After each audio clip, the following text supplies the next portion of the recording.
Alright, new year, new me, so you know what that means? I'm redoing a video. I would make a video about another game, but I have this game on my mind, and I think I can do better than the original video I made on it that only got 2 views and will forever only have 2 views because I delisted it and for a good reason. Holy sh**, this f***ing boss is awesome! Jesus Christ, what was I on when I recorded that line? Or any of these lines. Whatever, I'm talking about Sonic Adventure 2 again. I'm not playing the Steam version for this because, well, I have Sonic Adventure 2 Battle for GameCube, and I'm playing this for a special reason. And I'm not playing the Dreamcast version because I don't have a Dreamcast. And with that, I'm going to redeem my review of Sonic Adventure 2. Let's go! Anyway, with that, gameplay. There's like 4 gameplay styles: speed, mech, treasure hunting, and the last one's a surprise. And I'm going to talk about these styles in the order I mentioned them. Talk about low-budget flights, no food or movies. I'm out of here. I like running better.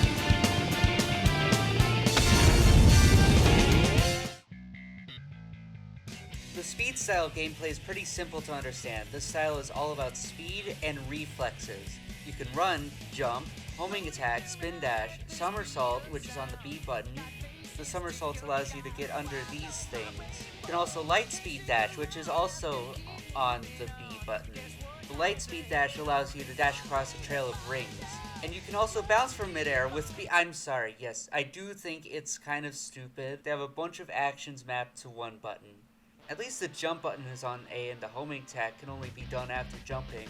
But I mean, they had a bunch of free space here and decided that the B button and X button must do practically everything. There's even a menu for the B button. Sorry, I do like this game, but even I think the B button doing everything in this case is stupid. There are other abilities in the style, but really, it's just those moves that you'll be doing a lot. The characters that use the style are Sonic and Shadow. I think the stages are really good here. There are some outliers, and I will get to those, but overall the stages are really amazing. I think some of my favorites would be the stages that keep the momentum going, like non-stop adrenaline. And that is what a lot of these stages do. Some do it more than others. A good example would be Metal Harbor.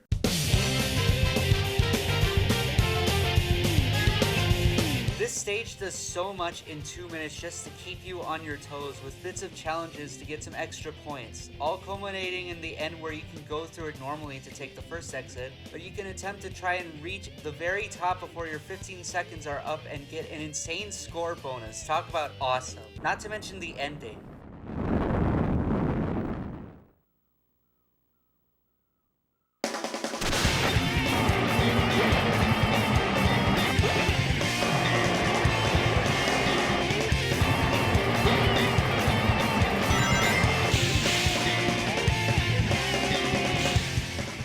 Skyrail 2, I think it does a pretty good job of keeping up the momentum while adding in some platforming challenges to vary the stage. Plus, there are a lot of points where you have chances to do some insane skips if you can manage to pull them off.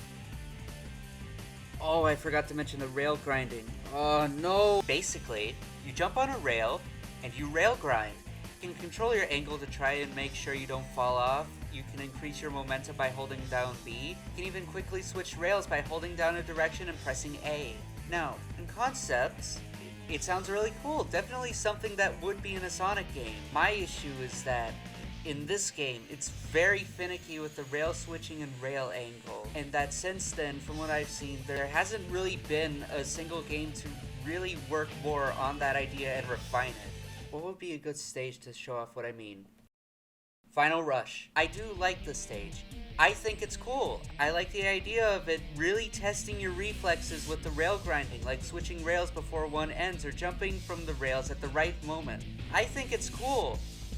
But there would be times where I wouldn't switch to the next rail, or I would try to jump, but because I was pressing a direction on the analog stick, I would fly off, or would switch to a rail and all of a sudden I'd be going backwards. All of this over space where you will fall and burn into the atmosphere. That is actually how you die in this stage. The stage definitely tested my patience on my first playthrough. It was really only in replays where I found some value in the stage.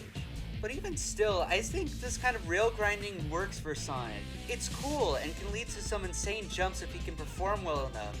The music is also pretty good.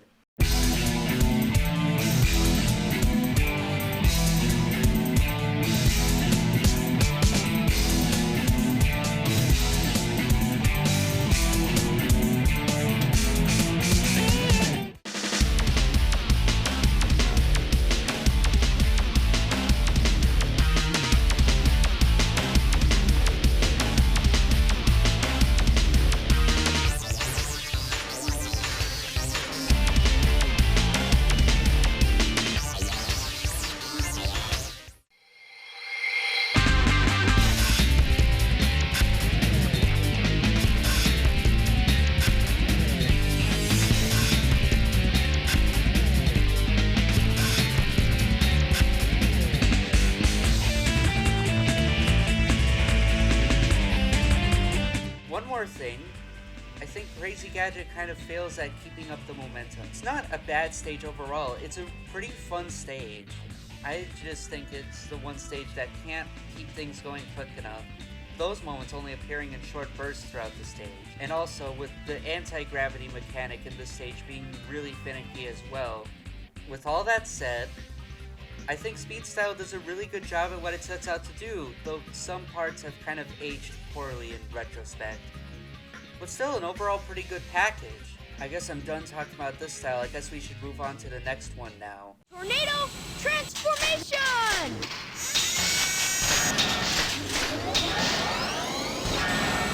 The mech stages, the most hated part of this game.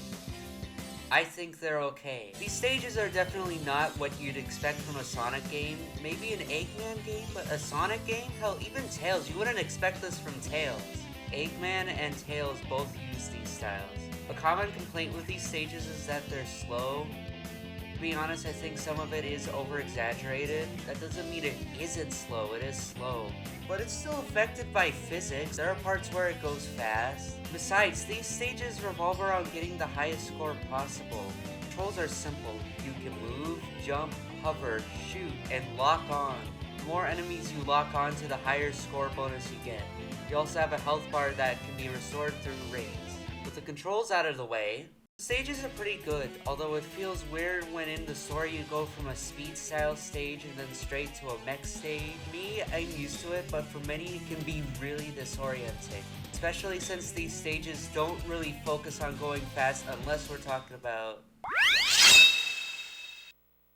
I forgot to mention missions. Each stage has 5 missions. You always play mission 1 when going through the story mode, but the other missions are challenges, like collect 100 rings or beat the stage within the allotted time. That mission is when you really have to think about speed. Those stages are also the hardest. Let's talk about the normal mission before we go into challenge mission. The mech stages overall are pretty good. I know some people don't share that opinion with me, and that's fine. You don't have to agree with me. I think these stages do a good job of being score attack stages. It is a little easy to go for the A ranks here, but it is fun trying to get the most insane score bonus you can get, leading to a lot of the stages having a plethora of enemies around. Cosmic Wall is probably a good example. There are so many enemies here that the A rank score requirement is 80,000. And the hard mode, the last mission, requirement is 100,000. The stage also gives a good example of the challenge there is with getting all the enemies. You have a range on your targeting system, or well, the enemies can be spawned. That can mess with your target amount, leading to you getting a smaller score bonus. The enemy amounts can sometimes make these insane scoring kind of boring. Weapons bed used to be my favorite, but now I just kind of find it meh. I think they give you too many enemies to easily get a perfect at points. Kinda undermines the value of getting it perfect. Not that you shouldn't have multiple enemies in a stage, but it would be pretty boring if there weren't any enemies. But I think there should be a balance on the high score bonus, or something added to make sure the perfect doesn't lose value. Which is why I prefer the time attack mission for this stage. You can go straight for the perfect, but many moments need you to move around such a small area, and the timer is running down, and that can lead to less time towards the end to reach the goal, so you have to plan around the time in order to get the higher score bonus. It's honestly kinda cool. Still though, I think Weapons Bed is meh. The platforming challenges can be fun. I would use Cosmic Wall as an example again, but let's use Mission Street this time. Most of the stage has you going through basically the Golden Gate Bridge, and the whole time you're being pursued, with said pursuers destroying parts of the bridge just to get you. The whole stage has a good mix of jumping and hovering, while also having objects that you need to knock over to reach the next area or to reach an item. But there are some things that can make it worse. There's a glitch with the hover where when you hover into a wall, you're pushed down for some reason. No! This can lead to chaos. There can also be stages that can really get on someone's nerves, which mostly happens with Tails. My example, Eternal Engine. The stage was hell on me. It tested my patience on my first playthrough. Some examples that people will give are the dynamite on the doors that when it exploded will send you to death. That wasn't the part I hated. I can tolerate that. My problem all started with this. The bioengineered chaos. Specifically the ones that retract into hiding to block missiles, and are only vulnerable when attacking. Not a bad idea for an enemy in this stage, but they're really annoying, especially in the 100 rings mission. I had to replay that multiple times just to even complete it. That doesn't make them not horrid in other missions. You can get wombo comboed by these guys into death. You don't know the strategy to destroying them. All in all though, despite those rough moments in the stages, not bad, maybe not really good, and not what you'd expect from a Sonic game, but not bad. Also, the music is really good. All of the Tails stages music goes really hard.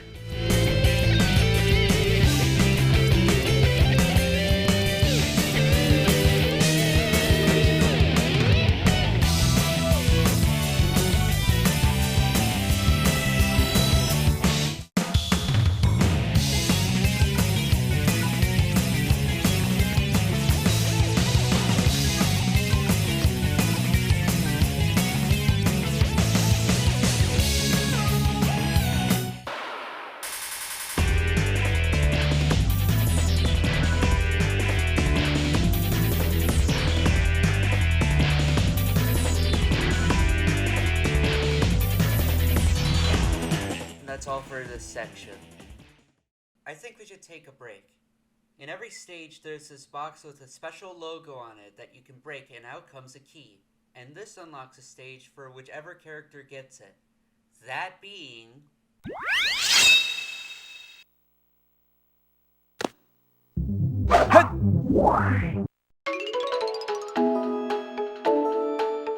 This is the Chao Garden, an almost side mode that acts as a bit of a refresher from the action stages. Here you can raise a virtual pet called a Chao. These little guys are adorable. Nobody would dare think of hurting them.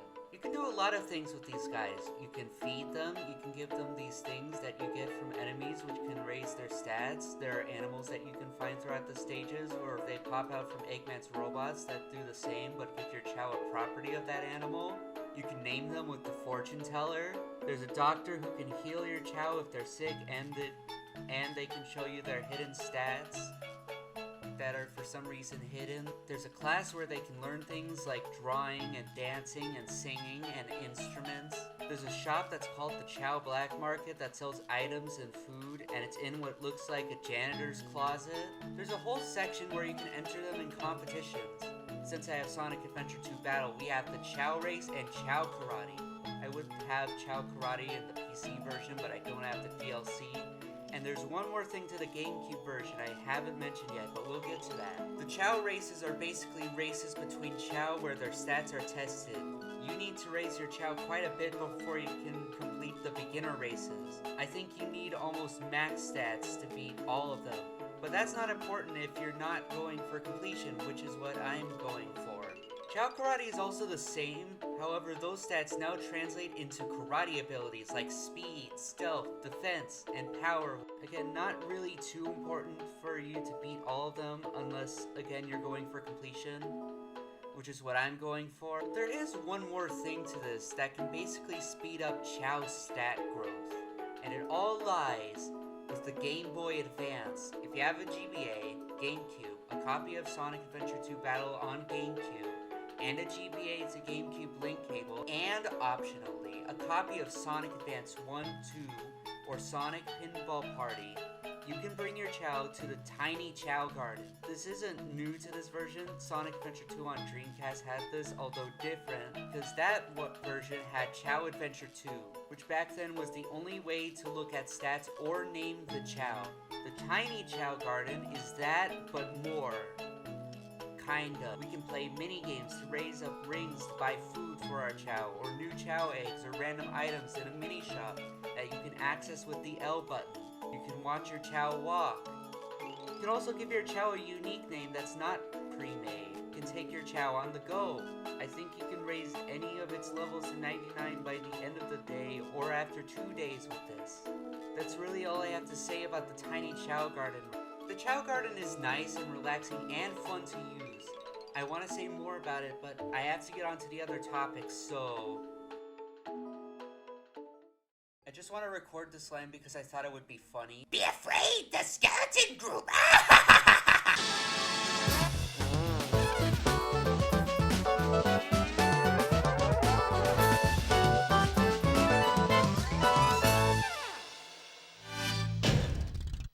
ashamed to call myself a hunter. Welcome to treasure hunting. For me, the most okay part of the game. I don't mind the treasure hunting segments. They're not bad. My main issues come down to the fact that this is a Sonic game, and one that has A ranks, those of which you need to unlock something, which we'll get into later.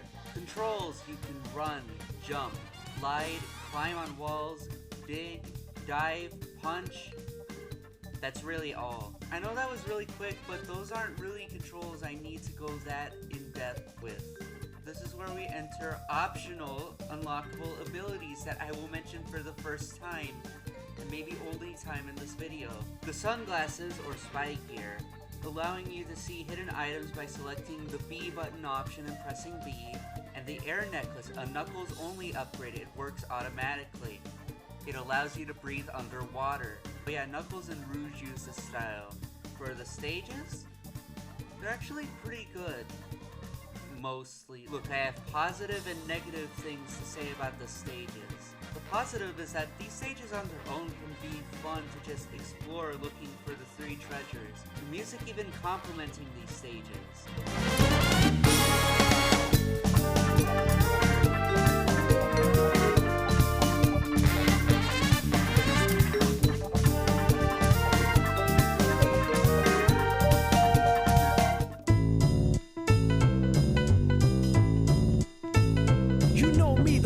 Freak Knuckles, and we're at Pumpkin Hill. You ready?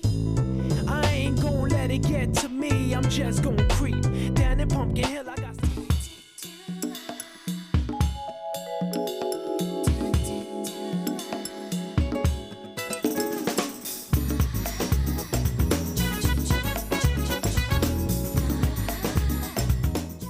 Stages where I had fun exploring. Wild Canyon is pretty cool. It has a lot of areas where you can find secrets that aren't one of the 3 important options, which I should mention now are the shards of the Master Emerald. Or, I don't know if you'll agree, I thought this stage was cool. Security Hall.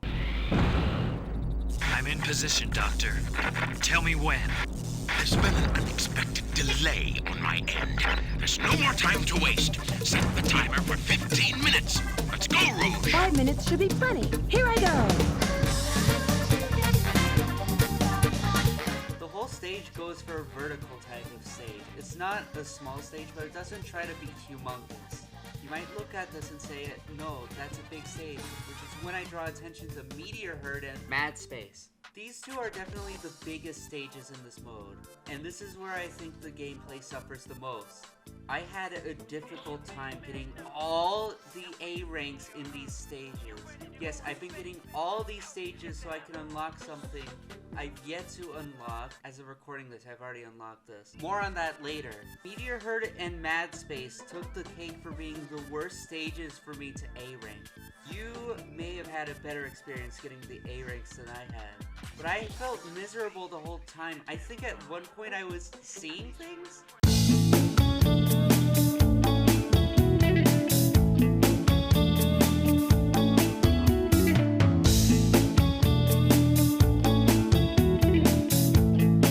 I was playing this level so much, I was seeing things.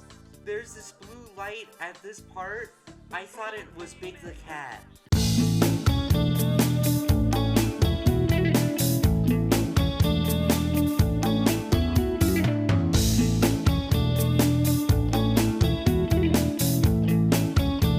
Made a mistake trying to get those A ranks as fast as possible. There are many reasons why this game mode could be hated, one of which being that you can only search for one object at a time.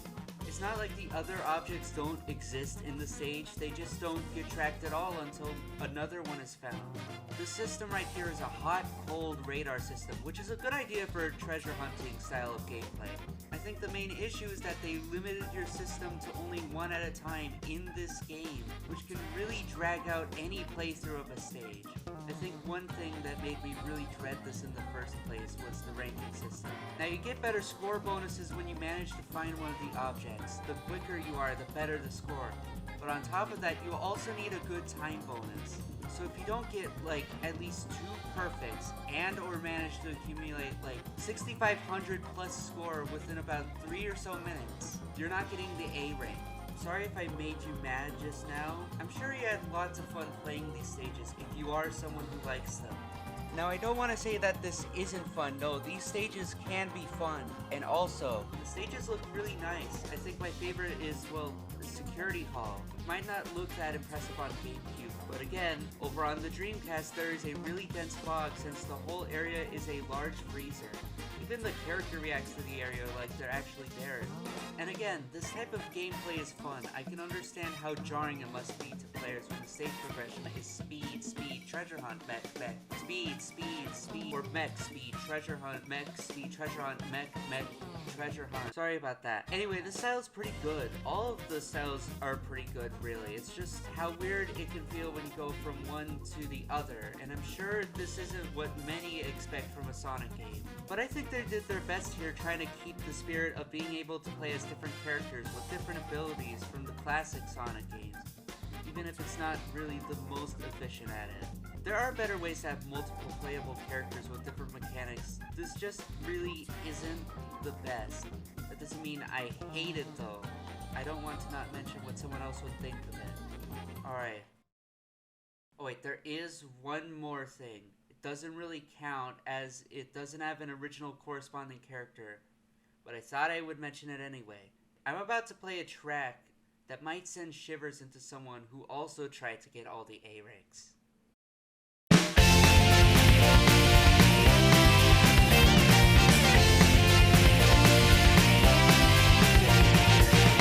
This is kart racing. Probably gonna be strange to many for me to add this in, but it counts. It's not just a side mode. It has 2 official stages. I think I can talk about it. So this is probably the most bizarre stage to switch to if you've never heard of it.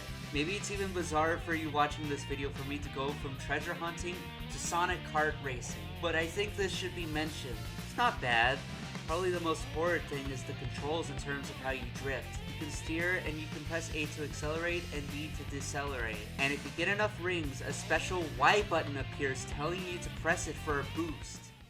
This is the one part of the game that uses 3 of the face buttons for different things. Oh, and to drift, you gotta let go of the A button, then quickly press it again, then turn. This feels so weird to use, even for me who's used to it by now. Honestly, it's not a bad mode, and at most you just see it 2 times and never again if you never play the kart racing minigame or try to go for the A ranks. I thought I had a pretty fun time until I reached mission 4, which for kart racing means don't hit the walls, which is what you'll be doing most of the time. It was so horrendous trying to finish this one mission in the main stage for this mode. It's not in the minigame version, so you don't have to worry.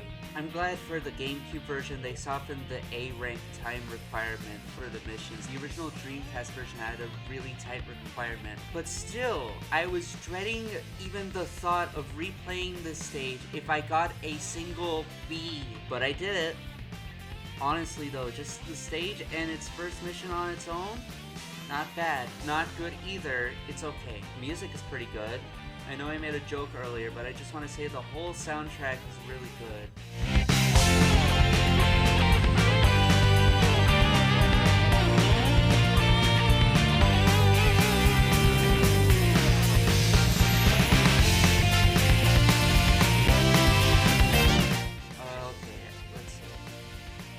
Actually all the gameplay styles, really.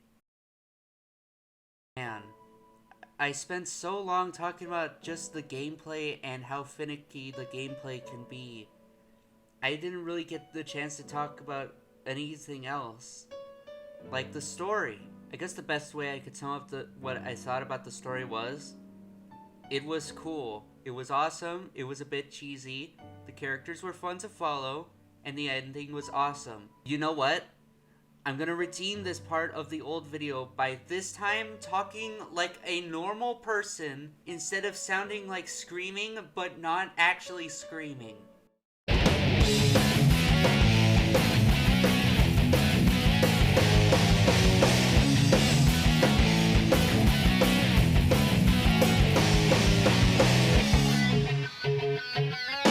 The final boss is cool. I think it's the reason why I like final fights in space that look cool and have awesome music playing in the background. It's probably one of my top final boss. No, it's probably one of my top bosses in video games. But past all of that, you know, if you take away the music and the cool scenery, it's an okay boss, really. But because we have the cool music and the cool scenery, it's a really cool boss. Alright, if you didn't like how I did that, just remember, at least I didn't sound like I just downed 36 Red Bulls but didn't know how to screech at the top of my lungs. So all in all, I like this game. It could have its downsides at points, and yeah, some parts haven't aged well, but I still like the game. So how do I really end this? You know how I talked about getting all the A ranks back in like the treasure hunting part? Yeah, I managed to do it, and after collecting those and on top of that getting all 180 emblems, I have done it. I finally done it. Green Hill Zone.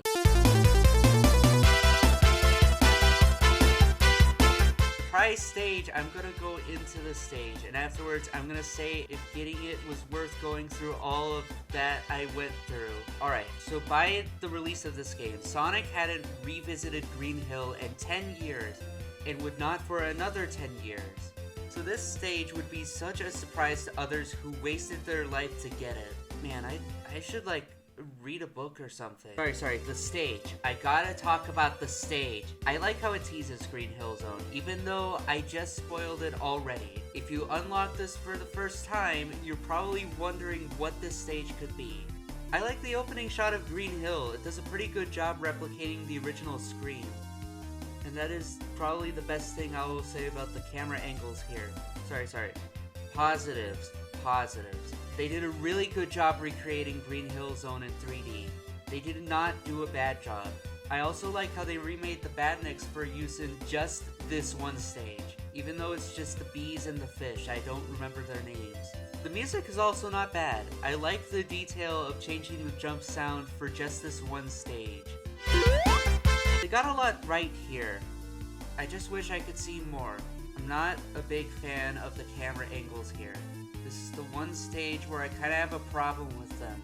There are so many camera angles that you switch between going through the stage that it could disorient the player a little bit. That doesn't mean I outright hate them. I understand why they did some of these angles. And I don't want to downplay the shock of seeing Green Hill Zone as an unlockable here. Because again, by the release of this game, Sonic hadn't been here in 10 years and wouldn't return for another 10 years. So if I were to rank this stage, I would give it a good rank. That was cool! I will say it took me a while to get the actual A rank in this stage. So with that, do I think it was worth it to collect all 180 emblems in order to get Green Hill Zone? No, most of it really was not fun at all. Believe me, I like this game a lot. I just did not have that much fun getting all the A ranks. I was feeling dread by the end when I had to do the last Knuckle stage. I still had some Chao Garden emblems to get, so I had to raise my Chao on the side. Thank God I could put the Chao on the Game Boy Advance to speed things up. I wish I thought this was cool, but just trying to get the 180 emblems was already a tedious task. Even without all of the trial and error you have to do for some of these missions. Some of them were fun, but others made me want to die. The game's still cool though, go play it. It's on Steam, and if you had a good time, that's cool. And if you want to go get Green Hill Zone for real, play it at your own risk, please. Do not waste your life.